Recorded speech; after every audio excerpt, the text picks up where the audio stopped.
When I was 12, my family moved to an old farmhouse in Adams, Tennessee. My parents said it was a fresh start, but I knew better. They didn't say it, but we were running away from something, maybe from the shadows of our past. The house was ancient, with creaking floors and walls that seemed to breathe. The locals whispered about it, mentioning the Bell Witch, but my parents brushed it off as nonsense. Our first night was uneventful, but as the days passed, things began to change. It started with small noises, faint scratching sounds like rats in the walls. At first, we thought it was just the house settling, but the sounds grew louder, more insistent. My room was the worst. At night, I heard whispers, soft but distinct, calling my name. I tried to ignore them, convincing myself it was just my imagination. One evening, as I was doing my homework, I heard a knock on my door. I called out, but no one answered. When I opened the door, the hallway was empty. I shrugged it off, but the knocks continued every night, always around the same time. My parents didn't believe me. They said it was just the wind or the old house playing tricks on me. But I knew better. I could feel a presence, something malevolent. A few weeks later, I started noticing things moving around. My books would be in different places, my toys scattered across the floor. One night, I woke up to find my chair rocking back and forth on its own. I screamed and my parents rushed in. They saw the chair, but they still refused to acknowledge what was happening. They were scared, I could tell, but they didn't want to admit it. The breaking point came when my little sister, Emily, started talking to someone who wasn't there. She said it was a woman named Kate, who told her stories about the house and the people who lived there before us. Emily's imaginary friend frightened me. She'd have long conversations with Kate, describing her as an old woman with a harsh voice and cold eyes. One night, Emily woke up screaming, saying Kate was angry with us and wanted us to leave. We called in a local historian, Mr. Johnson, hoping he could shed some light on the situation. He told us the chilling tale of the Bell Witch. According to legend, Kate Batts, a neighbor of the Bell family in the early 1800s, had cursed the family after a land dispute. The witch tormented them for years, causing physical harm and mental anguish. Mr. Johnson warned us that the spirit was still restless, especially with outsiders like us living in the house. Despite the warnings, my parents refused to leave. They said we couldn't afford to move again and that we had to face our fears. But the incidents grew more frequent and more terrifying. Objects flew across rooms, doors slammed shut on their own, and the whispers turned into screams. We were living in a nightmare, unable to escape the grasp of the Bell Witch. By the time winter set in, our lives were consumed by fear. The farmhouse, once a place of potential and new beginnings, had become a prison. My parents tried to maintain a semblance of normalcy, but it was impossible. The presence in the house grew bolder, more violent. Nights were the worst. The whispers became screams, echoing through the halls, a chorus of agony that kept us all awake. Emily's behavior became increasingly erratic. She would sit for hours, staring at nothing, her eyes vacant. When we tried to talk to her, she would snap back with venom, her voice not her own. One night, I found her in the attic, speaking to the darkness. She turned to me, her face twisted in a grimace, and said, "Kate says you'll never leave. She won't let you." Desperation led my parents to seek help from the church. Reverend Moore was a kind man, known for his unwavering faith and strong resolve. He agreed to bless the house, hoping to banish whatever evil resided within. The day he arrived, the air in the house felt thicker, charged with an unseen electricity. As he walked through each room, sprinkling holy water and reciting prayers, the atmosphere grew tense. When Reverend Moore reached Emily's room, she screamed and convulsed on her bed. The walls seemed to close in, the air heavy with a palpable malice. The Reverend continued his prayers, but the house fought back. Windows shattered, doors slammed, and a deafening roar filled the air. Emily's screams mingled with those of the unseen entity, creating a cacophony of terror that forced the Reverend to retreat. Defeated, Reverend Moore told us that the spirit was too powerful, too entrenched in the house. He urged us to leave, to abandon the farmhouse and never look back. My parents were torn. They didn't want to admit defeat, but they couldn't deny the escalating danger. That night, as we huddled together, the whispers returned, mocking us, telling us we were trapped. One particularly chilling night, I woke up to find Emily standing at the foot of my bed. Her eyes were wide open, but she wasn't really there. She spoke in a voice that wasn't hers, a gravelly, malevolent tone that chilled me to the bone. "You can't escape, you know. She'll never let you go." I screamed and my parents rushed in, but Emily collapsed unconscious. The next day, my parents made the difficult decision to leave. We packed our belongings hastily, not caring about what we left behind. As we drove away, the house loomed in the rearview mirror, a dark silhouette against the gray sky. But the fear didn't end with our departure. The Bell Witch had followed us, her presence lingering like a dark shadow over our lives. We moved into a small apartment in the nearby town, hoping for a fresh start. But the nightmare wasn't over. We still heard the whispers, felt the cold touch of unseen hands. Emily's condition worsened, and she spoke of Kate more frequently, describing her as an ever-present figure in her dreams. We were haunted, not just by the spirit, but by the memories of our time in that cursed house. Leaving the farmhouse did little to alleviate our fears. The malevolent presence followed us, a dark cloud that hovered over every aspect of our lives. My parents tried to dismiss it, attributing the strange occurrences to our imaginations. But the signs were undeniable. The whispers, the cold drafts, and the feeling of being watched persisted. We were never alone. Emily's condition deteriorated rapidly. She rarely spoke, and when she did, it was about Kate. The descriptions became more vivid, more terrifying. She told us about a shadowy figure that lurked in the corners of her room, whispering threats and promises of eternal torment. My parents were at their wits' end. They sought help from doctors, psychiatrists, and even other priests, but nothing seemed to work. One night, as we sat around the dinner table, the atmosphere grew tense. The air felt charged, as if a storm was brewing inside our small apartment. Emily suddenly stood up, her eyes wide with fear, and pointed to the corner of the room. "She's here," she whispered, her voice trembling.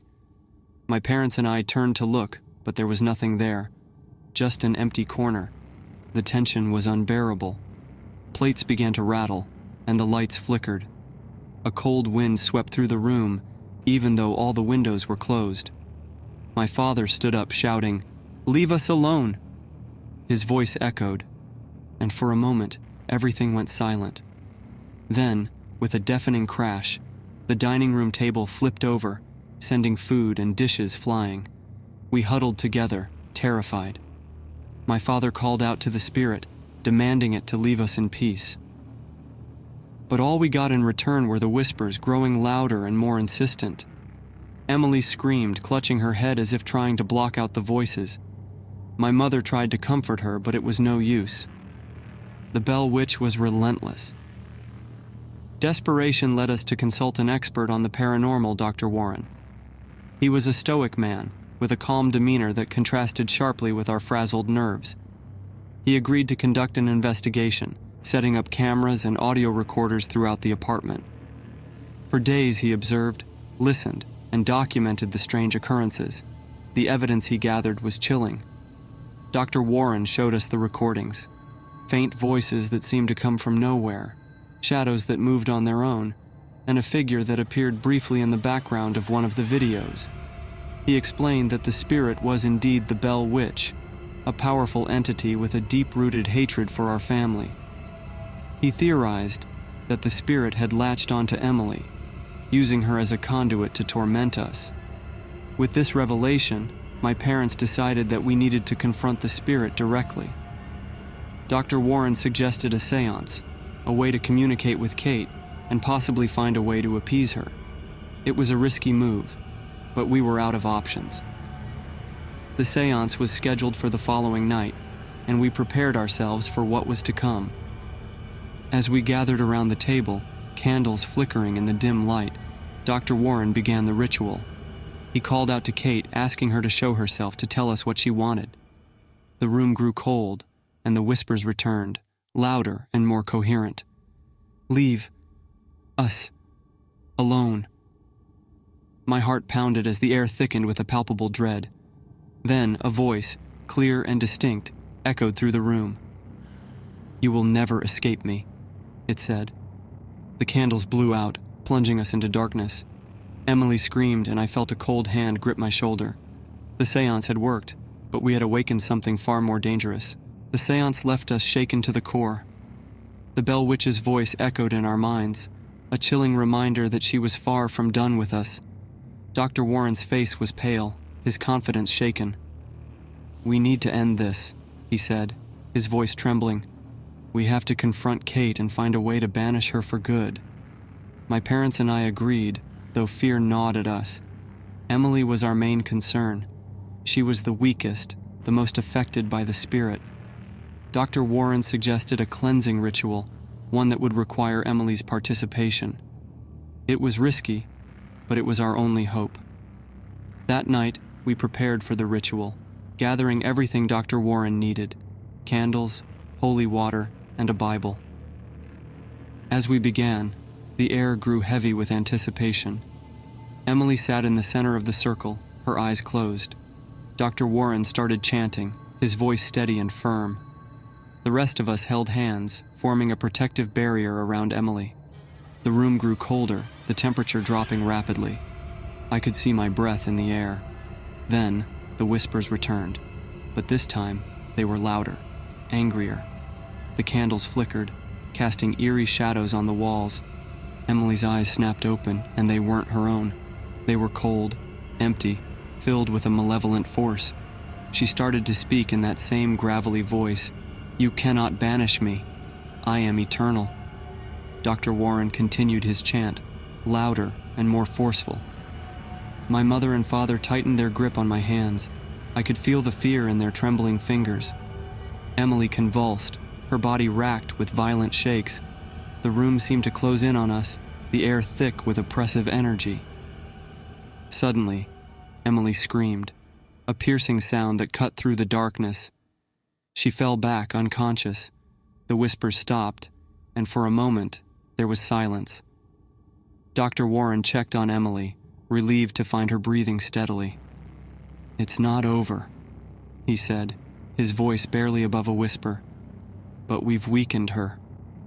That night, as we tried to sleep, the whispers returned, softer now, but still present. We knew the Bell Witch was still with us, lurking in the shadows. Dr. Warren stayed with us, determined to find a way to rid us of the spirit once and for all. He spent days researching, consulting with other experts, looking for a solution. Finally, he came up with a plan. "We need to confront her at the source," he explained, "back at the farmhouse." My parents were reluctant, but they knew it was our only chance. We packed our things once more and made the dreaded journey back to the place where it all began. As we approached the farmhouse, my heart pounded. The house loomed in the distance, a dark silhouette against the twilight sky. We entered cautiously, the air thick with tension.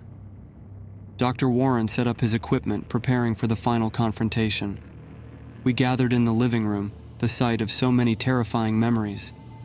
Dr. Warren began the ritual, calling out to Kate, demanding she show herself. The air grew colder, the whispers louder. Then, with a deafening crash, the furniture flew across the room. A dark figure appeared in the corner, eyes glowing with hatred. "You will never be free," it hissed. Dr. Warren continued his chant, undeterred. My parents and I joined in, our voices blending together, creating a wall of sound. The figure shrieked, a sound of pure agony. The walls shook, the floor trembled.